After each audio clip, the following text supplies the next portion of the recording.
Good morning, everyone. Welcome. My name is Marilyn Shannon, and this is the Breaking Free Show. And I'm very delighted, as always, to have you join us today, wherever you are. A lot of us are in.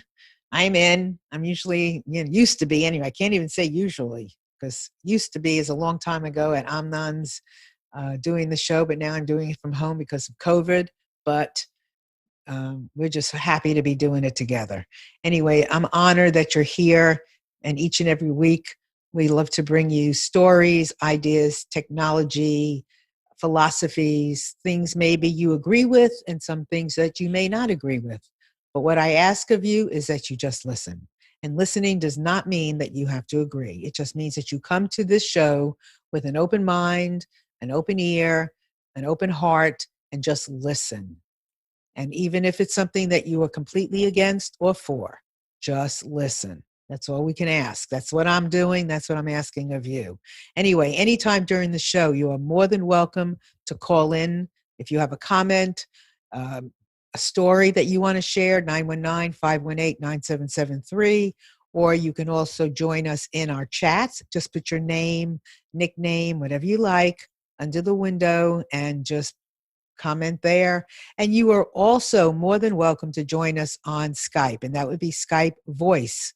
So you will not be coming in as on a video, it will just be your voice. So please feel free to engage with us at computers, and that's the plural, and then the number 2K voice, computers 2K voice. So I want to say hi to Amnon, because without Amnon, the show would not be. So hi, Amnon. Hi, Marilyn. How are you? I'm fine. You look Good. lovely. Well, thank you. Pearls do me good. I like me, even though they're fake. I like me some pearls. And happy Hanukkah. Thank you. You too. Thank you. You too. It certainly is a time of lots of light that we're trying to shine all over the place.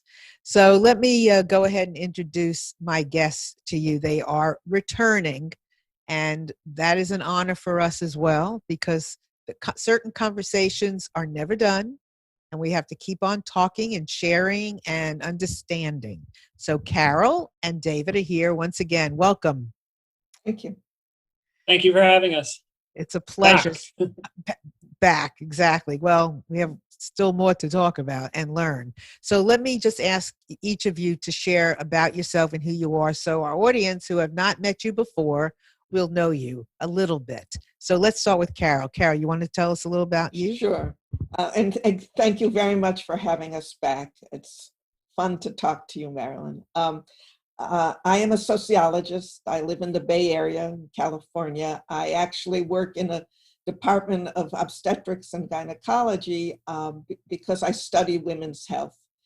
For many years, I've focused particularly on the abortion conflict in the United States, and have written several books about abortion provision, including most recently with David. May I shamelessly self-promote or joint promote? David and I recently wrote a book called Obstacle Course: The Everyday Struggle to Get an Abortion in America. Well, lovely, and I appreciate you being in here. And so, David? Hi, thanks for having us. I'm David Cohen. I'm a law professor at Drexel University's Klein School of Law in Philadelphia. That's where I'm based. And I have been working in the field of reproductive rights and justice for a couple decades now, as a lawyer first, and now as a professor. And I study various aspects of abortion and abortion access in this country, and along with Carole, wrote the book she just shared, and wrote a book several years ago with another person named Kristen Cohen about anti-abortion terrorism, the ways that abortion providers are targeted and harassed by anti-abortion extremists. And I'm excited to be back on the show with you. Thanks. Well, I appreciate it. So one of the things I'd like to know, and I don't recall if we mentioned this the last time, but it serves to repeat it. Carole, what made you pick this area of study, abortion? It really was a question of being in the right place at the right time. I started my career in the 70s, actually in Philadelphia, not far from where David is now. And I was a young sociologist. I was very interested in gender. I was very interested in how the women's movement of that time was affecting public policy. And I was teaching a course on gender and public policy. Some of my students, and this was in a school of social work, some of my students were getting jobs just as Planned Parenthood in Philadelphia was setting up its first abortion service. And they invited me to come down and observe. And it was so fascinating from a sociological point of view. What does it mean to take this issue that was the subject of so much social movement agitation, and now it has to become a healthcare service? So that's how I got into this field, and it's provided me 40 years worth of interesting things to observe and write about. It's just an extremely, extremely interesting subject, in part because of the conflict, in part because of many other things as well. So we're going to get into as many of those things as we can. And one of the things that struck me, and I want David to share about himself, but one of the things that struck me, Carole, and I want to talk about it, is how you talk about gender now, because that's an interesting conversation as well. Because I mean, I went to do a talk about, gender in the workplace, and my hand got slapped from somebody in the audience because, and she was a millennial. She says, we don't talk about gender. And so I think it's an interesting, perspective. So I'd like to talk about that at some point too. So David, what about you? Why did you find yourself in this arena?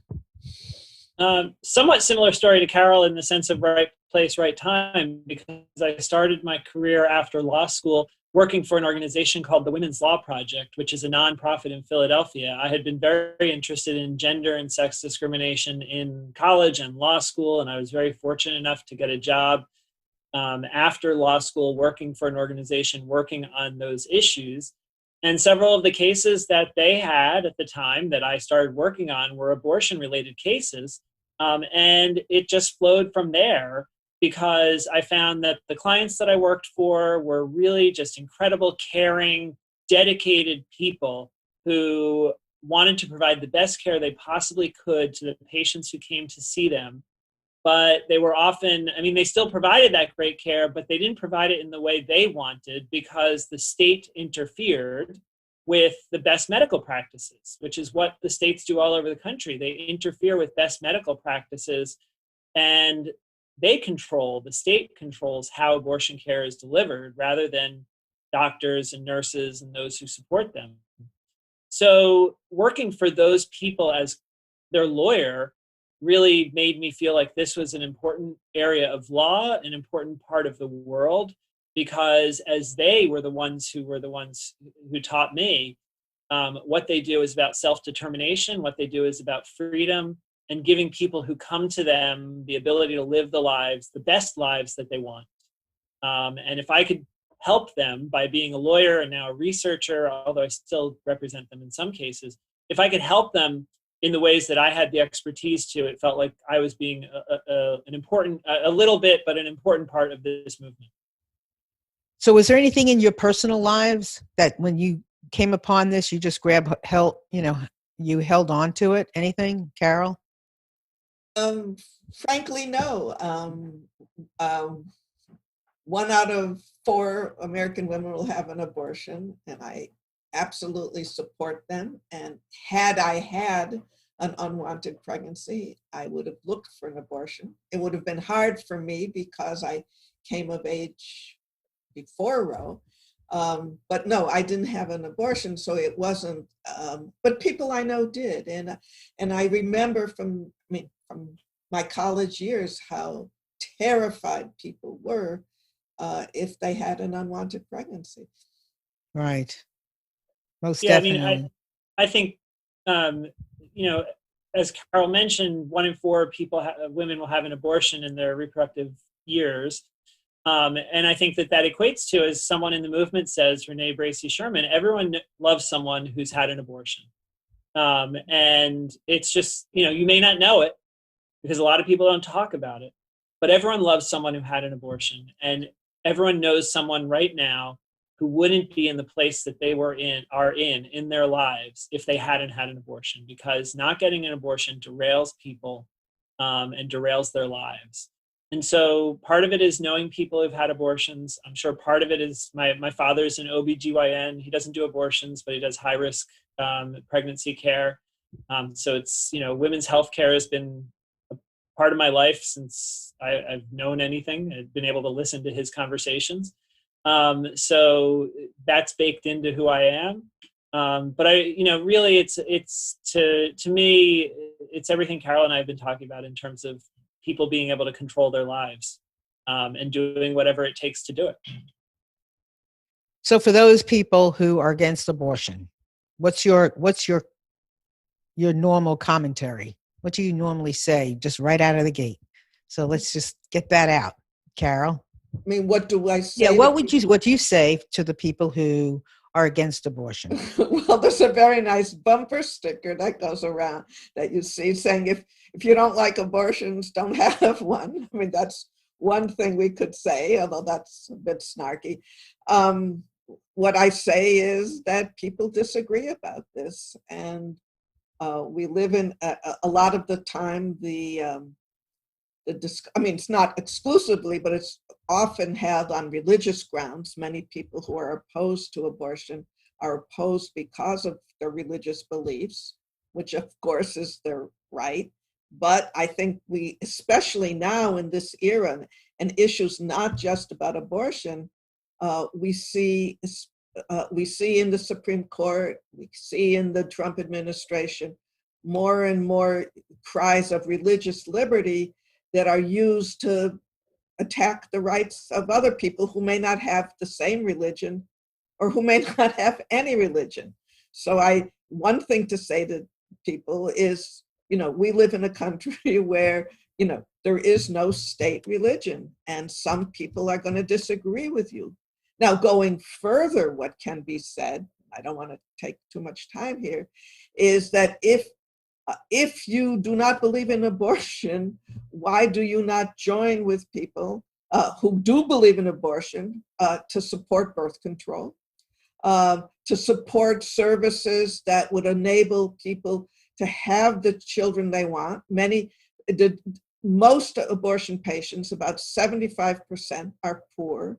Some of them themselves don't necessarily believe in abortion, but they don't have enough money to support a child, or in many cases, another child.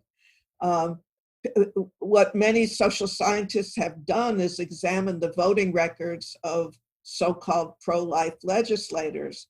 And overwhelmingly, the same people who are against abortion are also against any kind of social welfare programs, any kind of provisions to support people in having the children they want. So there's just this phenomenal, from my point of view, hypocrisy there. So what I would say to people who don't like abortion, well, then support people's ability to have the families they want. Well said. David, what can you add? I think a lot of what Carole said, and I mean, there's some extent to which you're not going to change people's minds. This is an issue where people who believe abortion is murder, I'm not going to be able to say anything to change their minds. What I can say is that abortion providers should be able to practice their legal profession without fear of being harassed and targeted and possibly even killed. And usually I can get people to agree to that. All but the extremists believe that. And so I can highlight the ways that abortion providers and abortion clinics are harassed. And maybe for people who have a little more of a libertarian streak, where they say, okay, I don't believe in abortion, but I'm not going to stop someone else from getting an abortion. Or I want to make sure that the reality is people are going to get abortions no matter what. Even if it's illegal, people are going to get abortions. And I want to make sure that those people are safe and healthy and don't have any serious consequences because of what they feel they have to do to live their lives.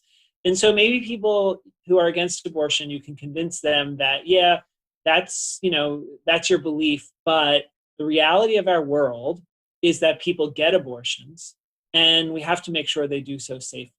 And all the data shows that when the state gets involved to try and restrict abortion, it's less safe, it's more costly, it's more burdensome, and there are worse outcomes: health, financial, socioeconomic, family care.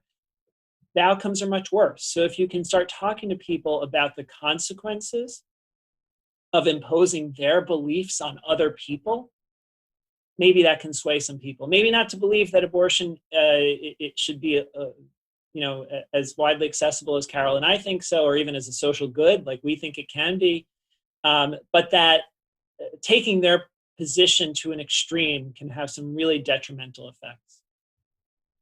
So, I mean, we're not just talking abortion; we're talking safe abortion. I mean, I think and it seems like it's such a ridiculous thing to clarify or distinguish, but I think people who are pro-life are putting abortion all in the same category.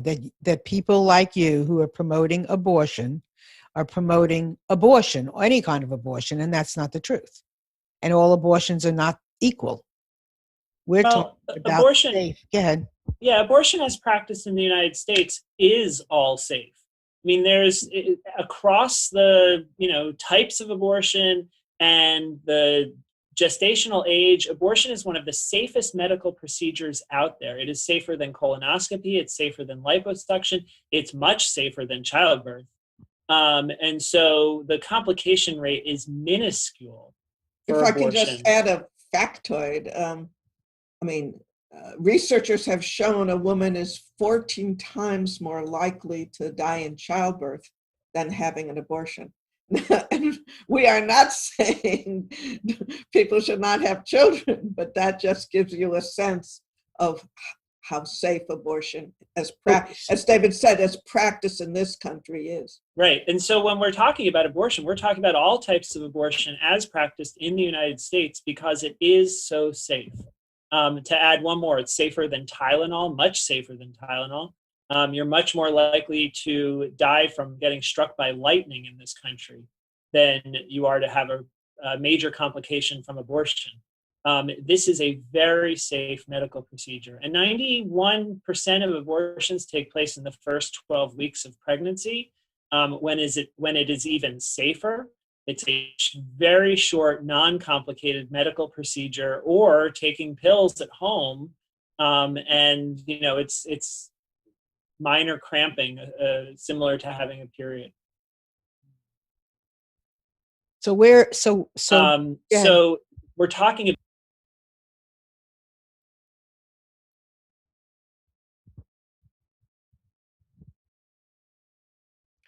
Have we lost David? David, have we lost you? I'm here. Can you hear me? Yes. Yeah, now we can. Yeah, all I was saying was we're talking about a very safe medical procedure. So when does it turn not safe? It turns not safe when the state interferes and makes it difficult for women to access, because then people resort to things beyond standard medical care.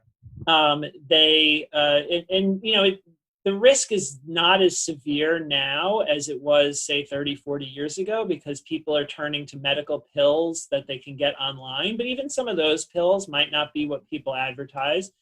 Or they start doing things outside of standard medical care. They find someone to assist them with an abortion who's not a medical practitioner in any way, and might use risky means. And again, we saw more of this in the 60s and early 70s than we see now. But that's what makes abortion unsafe, is when the state interferes and makes it women delay and seek out other care that is not standard medical care.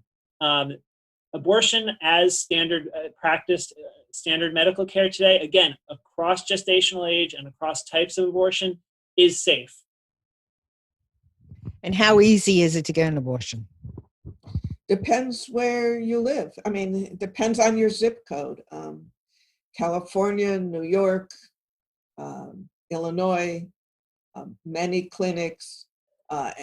In some places on the West Coast, San Francisco, Oregon, Washington, there's actually an oversupply of providers. Once you get to the Midwest and to many of the southern states, it becomes much more difficult. So, and I mean, one thing we haven't addressed yet, and really David's the expert on this, but should the current Supreme Court, that now has 6 members who are known to be opposed to Roe, should abortion be overturned and left to the states, we're going to see even more difficulties than we have now. Our book, Obstacle Course, really details the difficulties that many abortion patients have and not just paying for the abortion, which we knew would be the case before we started this book, but we didn't realize, even though both of us have been in this field for years, we didn't realize how much of a struggle it was for many women just to get to a clinic. I mean, there's states in the Midwest that have only one clinic. People travel for hours. And should Roe be overturned, it's just going to be that much harder. Well, I want to talk more to you about that, but we have a question on the chat that I think is really important to read. Okay. So here I go. So I'm a Catholic, but pro-choice. Up until late stages of pregnancy, what is your opinion of Virginia Governor Ralph Northam saying, and I quote, "The infant would be delivered. The infant would be kept comfortable. The infant would be resuscitated if that's what the mother and family desired. The child has already been delivered at this point. Why decide then?" Do you understand? Okay. Carol?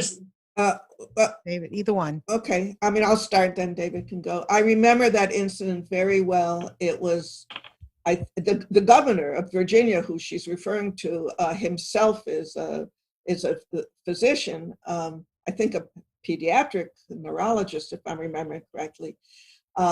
That was a classic case of a very complicated issue, being boiled down to a few words. I mean, I'm not criticizing the governor, but I believe what he was getting at. And this is very difficult for many people to accept, but some pregnancies go horribly, horribly wrong. I mean, there are only about 1 and 1.5% of abortions take place after 20 weeks. But those abortions that do take place often are for really heartbreaking reasons. They're often wanted pregnancy, but the fetus doesn't develop a brainstem properly, or his or her organs are outside of the body. Sometimes you do not know what kind of quality of life, or even life itself, some of the abortions done very late in pregnancy. A fetus is delivered, now an infant, but that infant may only live for a couple weeks or a couple months, or maybe even a few hours. And I think what the governor was trying to get across, if I can speak for him, which I realize is tricky, I think what he was trying to convey is that we often don't know. There's often a lot of ambiguity in these very, very difficult cases.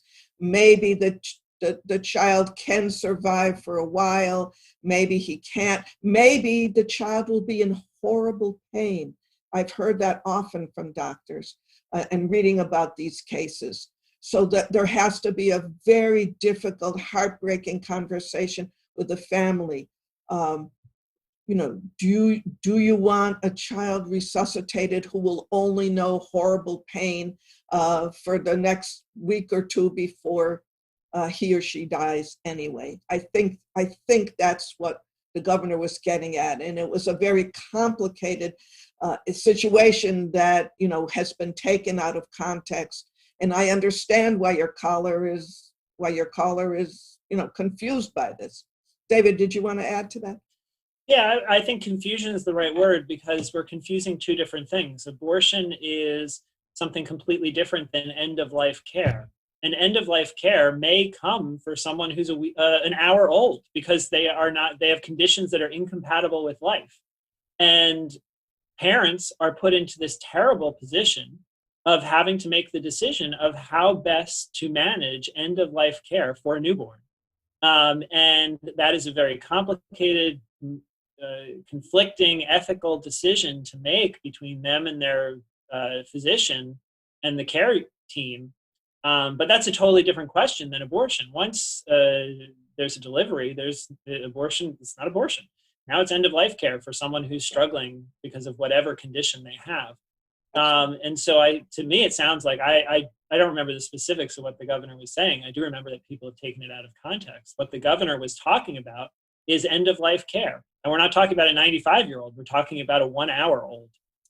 But the reality of our species is that some people who are born live an hour or less because there's a lot that can go wrong.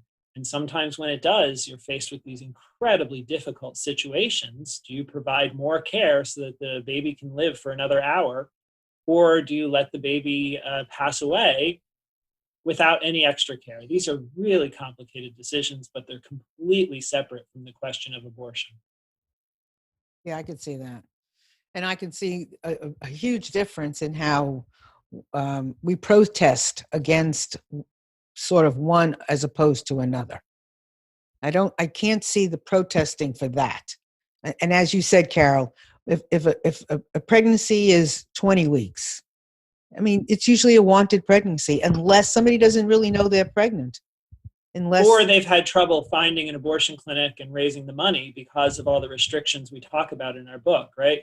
People who are delayed, not everyone, but often people are delayed because of medical conditions where they might not know they're pregnant, or a medical condition that is revealed halfway through pregnancy, either for themselves or for the pregnancy they're carrying, or because they've been trying to get an abortion, but the clinic is not able to see them because they don't have the money, or the doctor is not available for the next couple weeks, or because they have to jump through all these hoops that the state puts in their way. And so delay is, I think that there's this myth out there that people who take a long time to get an abortion, into the 20 weeks or 22 weeks, do it because they're irresponsible. And that's just not the case. They do it because life throws curveballs in people's way all the time. And sometimes those curveballs are manageable and other times they're not. And sometimes they make you delay in ways you don't want to. And that's just the reality of abortion patients who seek abortions later in pregnancy. Thank you for that. And I want to thank SG on our chat for that question. And please feel free, everyone, if you have a question, a comment, a story, you are more than welcome to share. There's no judgment here. I mean, there are things, I am not the expert when it comes to this conversation, but we have two experts. So I'm here to help facilitate the questions that I would want to know. So, and maybe what you want to know too. But if I don't hit your question or I don't hit your comment, then please just call in 919-518-9773 or join us in our chat. Feel free to write it in there. And also on Skype at Computers 2K Voice. But this is a really important conversation that we're having. This is a conversation that, it means a lot to all of us, our public health. This is very important. And you can't not, we can do something to face it. And the more we face it, the more we understand it, the difference we can make for ourselves and everyone around us. So it's very important. So I know we have this conversation going around about what's going to happen, about Roe versus Wade, now with the court and how it's situated. What do you think? And when do you think it's going to come up?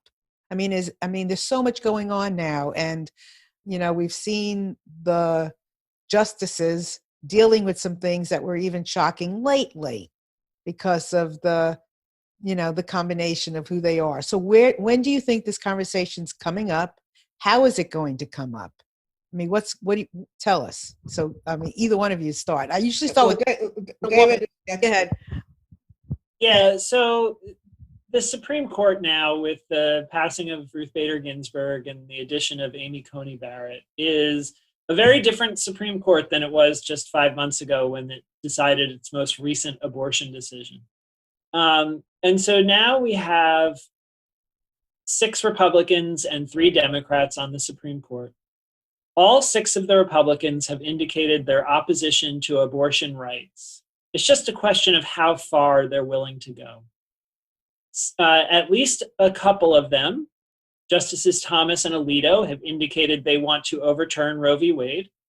The question is the other 4. Do they want to overturn Roe, or do they just want to give states more freedom to restrict abortion? And that is what we don't know.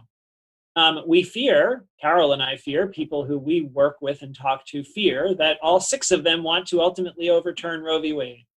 But we don't know that. And we won't know that until they start taking abortion cases in their new configuration and then deciding those cases and how far they want to go.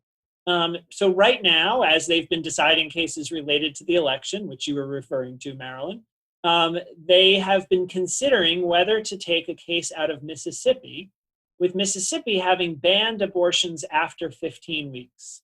Now, Roe v. Wade and the cases that followed it said that states can ban abortion at viability, and that's around 23 or 24 weeks. Mississippi has banned abortion at 15 weeks, and the lower courts struck that down as unconstitutional because it has to be under Roe and the cases that followed it. Mississippi has asked the Supreme Court to hear that case, and the Supreme Court's been sitting on it. Just even the decision whether they're going to hear that case. They have scheduled a conference. They schedule weekly conferences to decide what cases they're going to take. And they've pushed this one off, I think the last I checked was 5 or 6 times. So we don't know what that means. The court doesn't tell us what that means. It just means that they're taking a little while to figure out whether they want to hear this case. And if they decide to hear it, it would be heard maybe next year or the year after. But this is the first case that's really close to being possibly heard by this newly configured court. And what it could do is use this case to say, okay, well, it's no longer that viability is the important point. We're going to allow 15-week bans on abortion. Well, then if you allow 15, what about 12? What about 6? What about all the way back to banning abortion? So it could just be the start, but we don't know yet because the court hasn't taken that case and decided it. But those are the kinds of things we're going to see. Restrictions around the country being challenged all the way to the Supreme Court, and the Supreme Court eventually deciding to take one or more of those cases, and then in those cases, starting to tell us what this conservative court thinks about Roe. I think it could be a couple years before we get there. I would be surprised myself if the court were to overturn Roe with its first abortion case after Ruth Bader Ginsburg dies. I could be wrong. I've been wrong about predictions a lot. Look at our president now. I didn't think he was going to be president in 2016, but he won. I'm wrong about a lot. But I would be surprised if they take their first abortion case after she dies and overturn Roe. I think that what they are more likely to do is bit by bit take back different parts of the right and make it so that states can make it more and more difficult for people to have an abortion, and then maybe ultimately get to the point where abortion can be made illegal.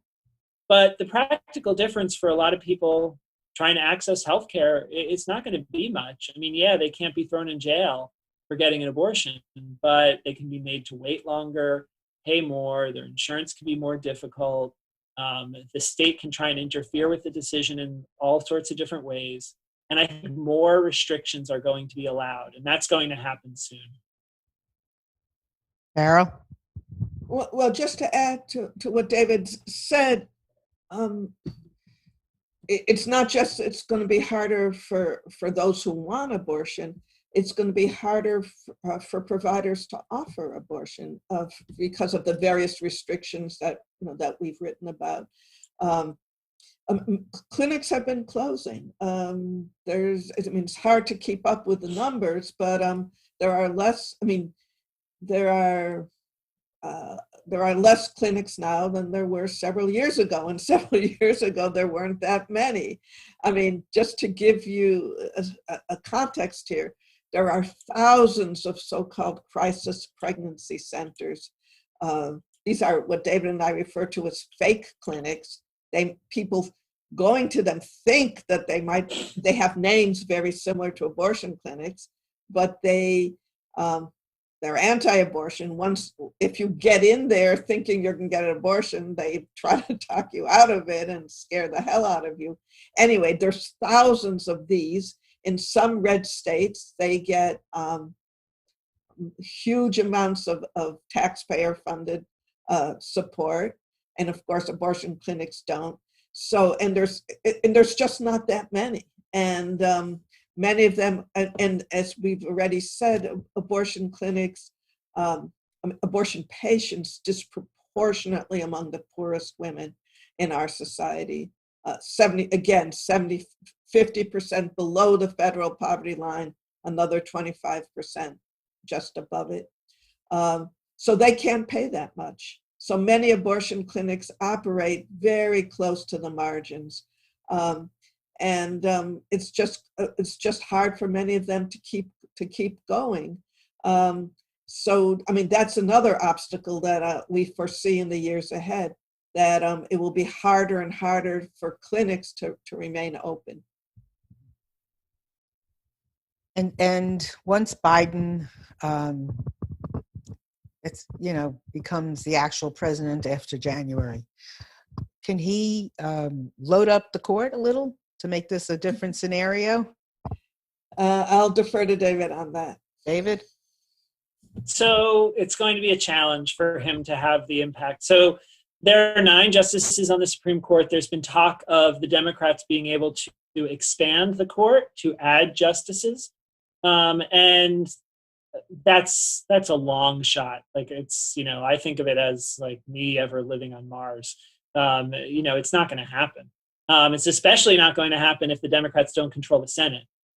So Joe Biden won't be able to do anything with the court if the Georgia special election in January doesn't go in favor of the Democrats. But even if he does, even if they do, that would require the Democrats to get rid of the filibuster in the Senate, which there's been no indication that there's enough votes for that. And then to add justices to the court, for a court that's had 9 justices for about 150 years. The 9 is not magic. It's not written in the Constitution. That can be changed. And there's been a long history before the 1860s and 70s of 8 justices, 10 justices, 4, 5, 7. It's bounced around. But since then, we've had 9. And so you would have to convince every Democratic senator, including the ones who are more moderate, to change the number of justices on the court. That just seems so unlikely to me. Barring that, he would have to wait for a retirement or a death.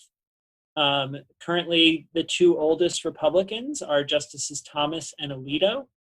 And I believe Alito's in his late 60s and Thomas is in his early 70s. So they're not that old. Stephen Breyer is. Right, that's the thing. Stephen Breyer, one of the Democrats, is in his mid-80s, I believe, 84. And RBG was 87 when she passed. So the Republicans have young justices on their side. So, Thomas could be on the bench another 15 years, and he's the oldest of the Republicans. So, for Donald Trump got 3.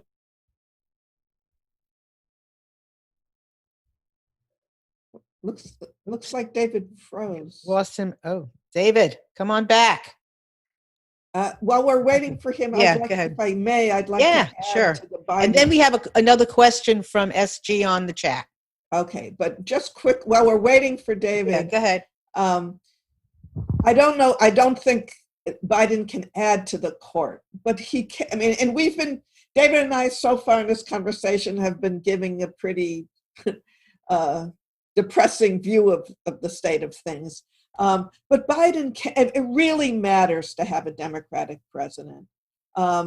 he can do some executive orders. He can undo the global gag rule as well as the domestic gag rule. These are rules put in by Republican presidents, typically taken off by Democratic presidents. United States foreign aid will now again be able to go to groups that, among other things, promote abortion. In the United States, Planned Parenthood will again be able to get Title X funding, not for abortions, but for birth control. And they were not able to during the Trump administration because they had to agree to never mention the option of an abortion, and they didn't agree to that. From my perspective, one of the most important things we'll see in the Biden administration is the appointment of officials who are pro-choice. The new Secretary of Health and Human Services, Xavier Becerra, he is now the Attorney General of California. He's pro-choice. He's gone after anti-abortion extremists.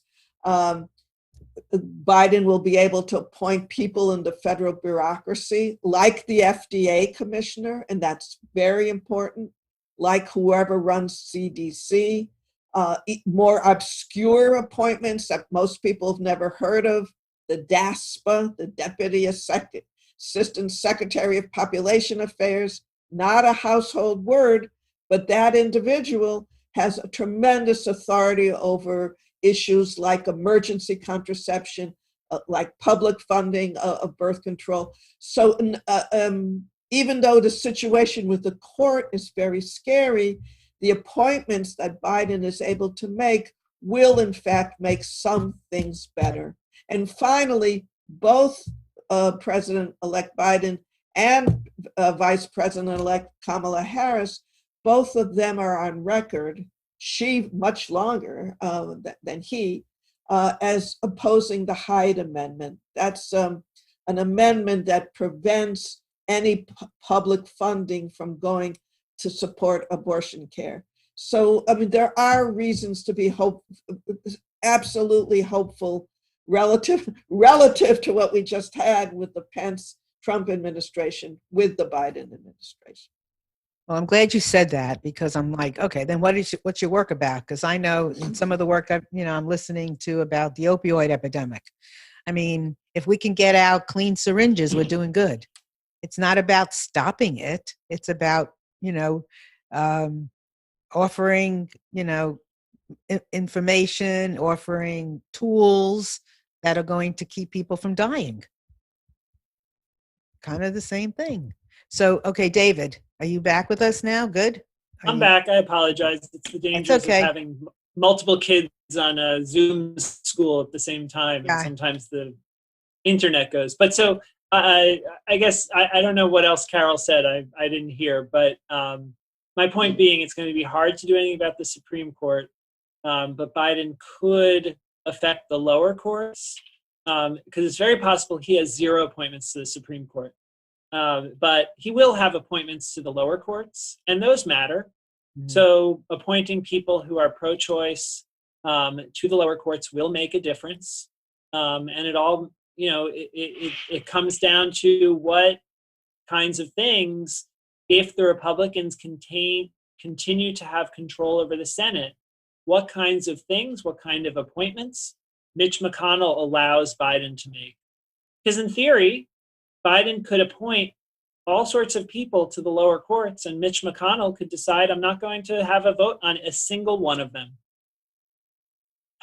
And that would be unprecedented, but so was refusing to have a vote on Merrick Garland in 2016, when there was an opening that President Obama could have filled. So we don't know what's going to happen in terms of appointments in the coming years. And a lot will depend on the outcome in Georgia, and then if the outcome in Georgia goes against against the Democrats, what the Republicans, how obstructionist they want to be. Mm-hmm. Well, there's a lot of things that are going to be telling very soon. So I want to go with SG's next question. So you described some circumstances in which I agree with if the child was born with obvious problems like you described with organs outside body. But here's a big what. What if child was born healthy? When I was in the hospital with my baby 25 years ago, I remembered seeing parents whose child was premature, no bigger than my hand. Many of those children make it to live normal lives. Thank you for answering prior question. It makes a little more sense. So I don't see the question exactly. Do you get a question out of there? Like, do you think that's, go ahead. I'm The not, best- I don't see it. Oh, David, if you understand the question, go ahead. I mean, the best I can make from it is there's some sense in this person's mind that there are premature infants who are born that parents are then deciding not to give care to and are then killing. And that, again, is completely separate from abortion. Once we've got a delivery, it's not an abortion. Now we're talking about Murder. We're talking about murder or infanticide or end of life care. And those decisions are outside of my expertise. Those are things that doctors deal with, neonatologists deal with, and ethicists at hospitals deal with. And there are a lot of gray areas from what I understand, and a lot of really difficult decisions that are made. But asking the wrong person here, at least from my knowledge, once you've got a delivery, it's not abortion. It sounds to me, and I love that SJ has been part of this. It sounds to me that a lot of people group a lot of things under the umbrella of abortion. Well, I think that's been, we've had people like Donald Trump and others who try to who say there's abortion after birth. They use that language, and that's just nonsensical. There's no such thing. And so I think that there's been a lot of talk that has led people to believe that there's this after birth care that is somehow part of an abortion, that abortion providers are delivering babies and then killing them. And that's an abortion. That's just that's crazy. That's not a thing. It is not abortion care. It is not medical care. But that is part of how it's being talked about these days. But it's just I can't emphasize enough that is not medical care that abortion providers give. Abortion providers have standard methods by which they perform abortions on someone who is pregnant, not just went through birth. And that is the care that we are talking about. I want, well, you know what? We keep on, having more and more deeper conversations. So I'm glad that we have this chance. I know that there's things going on now because of COVID. How is that interfering? Well, I had the opportunity recently to talk to many abortion clinic directors about COVID, and like all healthcare, it's been very challenging. It was especially challenging right at the beginning. Right around the March when awareness of this pandemic first hit and everything shut down.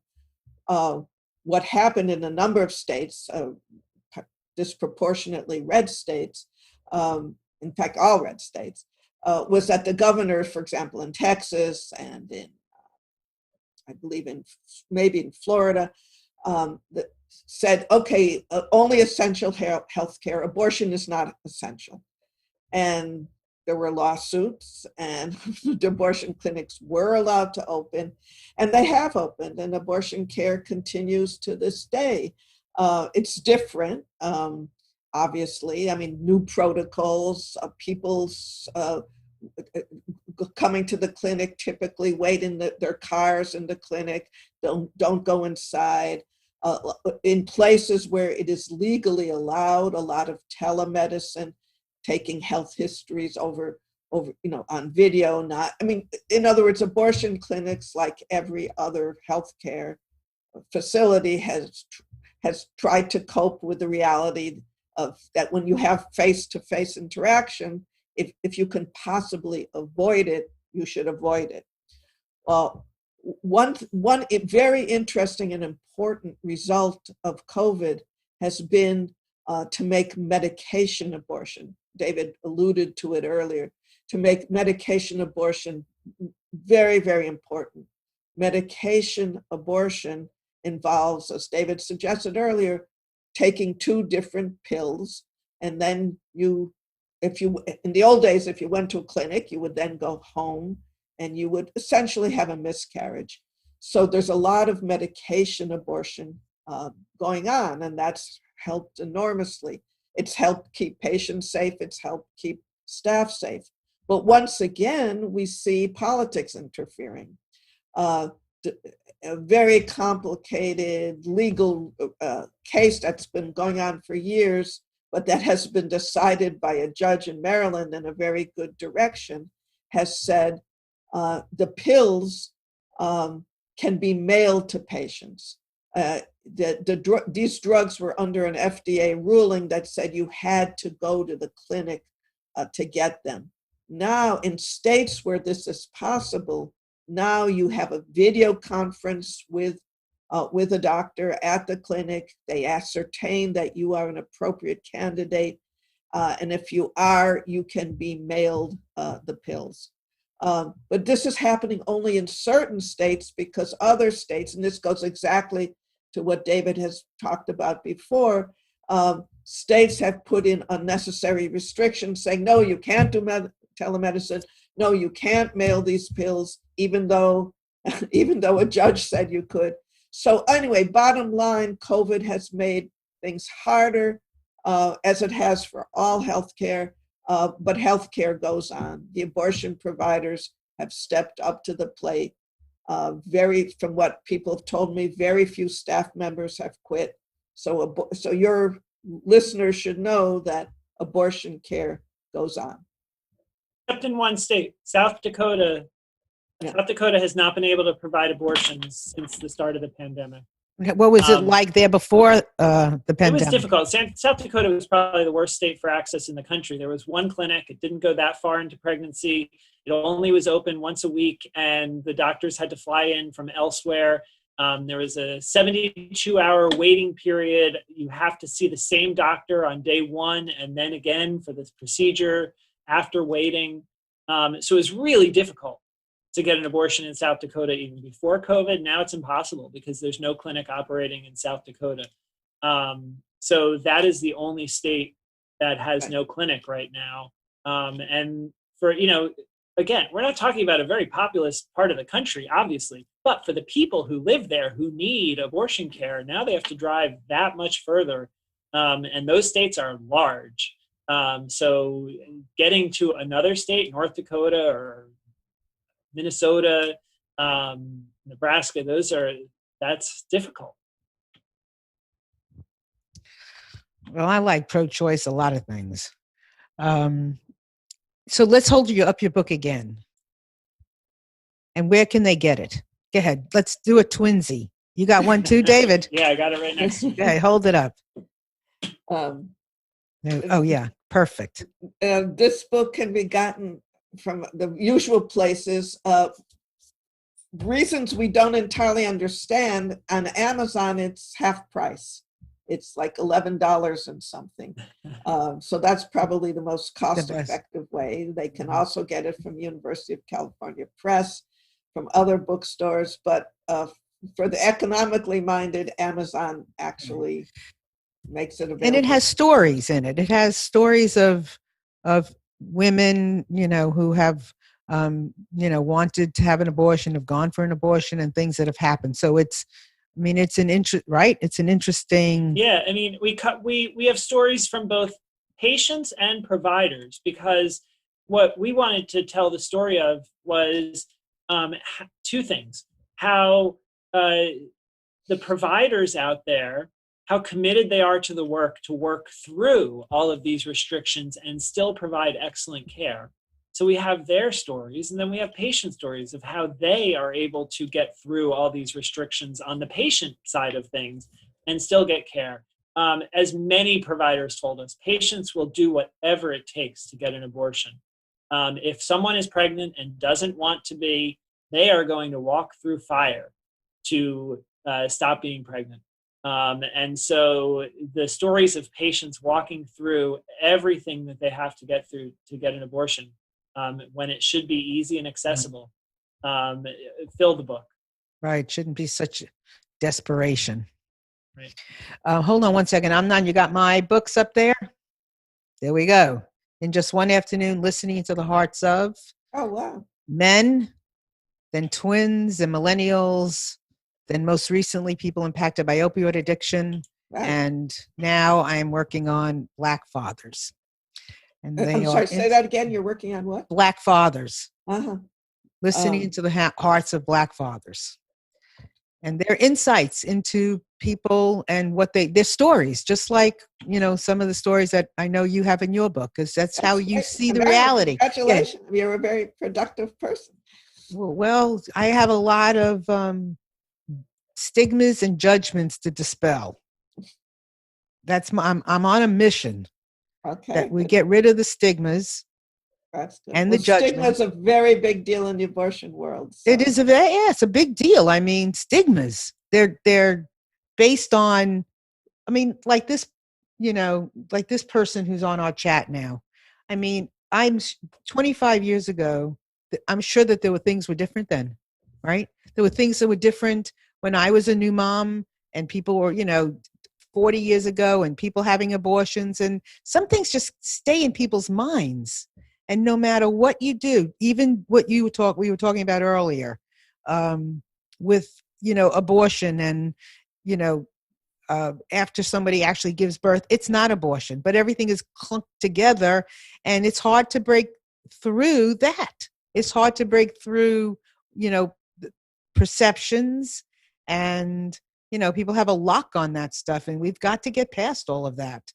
We have to get past that into the reality of things, and not the fake historical or the historical. I mean, doctors today, I'm sure, are a lot better than they were, 40 years ago in giving an abortion too, because of the work that people like you are doing.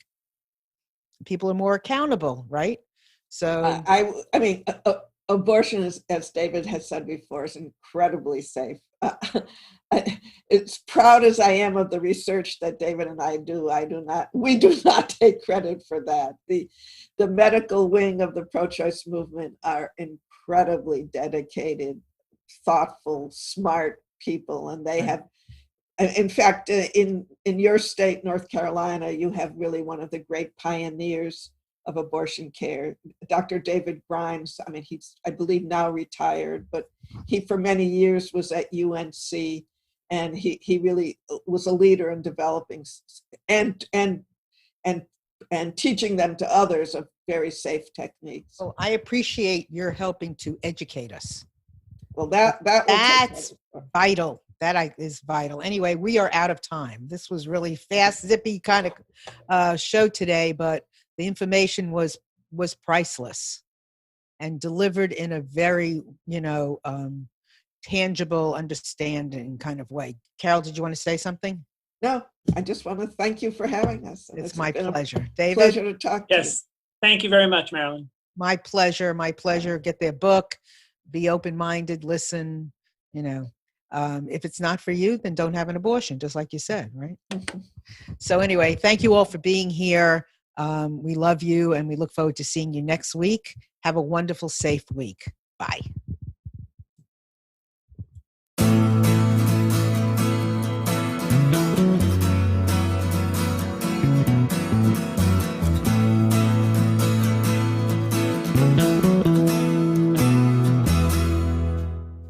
You are tuned to the Nissan Communications Network. If you tuned in too late, you can always watch each program in its entirety or download an MP3 audio file of it in the archives section at nissancommunications.com.